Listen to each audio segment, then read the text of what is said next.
I think of gold and I think of, Fort Knox, and I think of all these guards protecting it. And I've always heard Buffett's line where it's like he never really trusted gold, or he trusted gold, but he never really invested in gold because it's something that you dig up under armed guards and then move over here and bury under armed guards. And so didn't really invest in it because it didn't really sort of grow per se.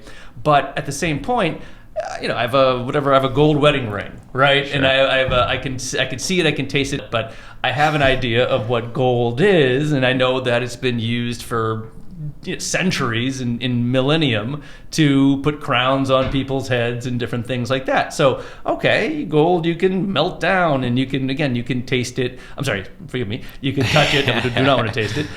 You can, maybe that old, the old miners back in the 1840s, sure. Munching on their, biting it to find out how, if it's real gold or not. But I guess I can see that having value. This old man in me can see having gold having value.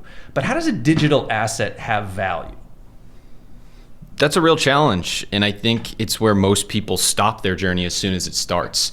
Is there's just this intangible hurdle in a lot of folks' heads of something that's entirely digital by nature. How can it possess any intrinsic value? And I think it's fair, depending on your age, and not to generalize, but you grew up in different ages of technology and the internet.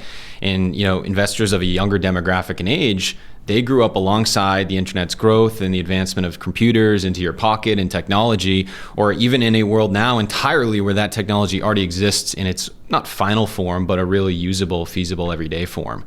And so for those folks, and if you want to put different brackets around it, you can. To them, digital assets as an only way of access isn't a hurdle. It's just more of their reality, right? Something can have plenty of intrinsic value even if you can't physically touch it or hold it.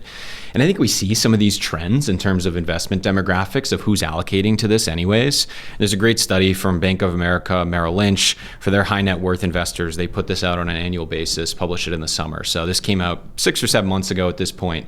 And they break down investors into just two demographics, 21 to 43-year-olds and 44-year-old plus. And they ask them a lot of questions. It's not just about Bitcoin or crypto, but one of the questions they ask is, how do you allocate your money?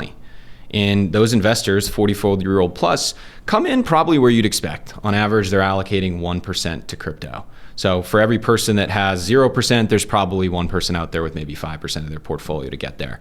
But of that 21 to 43-year-old subset, on average, 14% of their portfolios is in crypto. Wow. And to me, I take a step back and I say, that's a lot, but it's not surprising to me in the same breath, back to the origin of your question, right? Of they don't have that mental model of this hurdle of why wouldn't I? Why would I own these things because they're only digital? They start to think about why wouldn't I as much as anything else. So you're coming from two different places to the same conversation of what these things are or what this is if you're taking only Bitcoin, for example.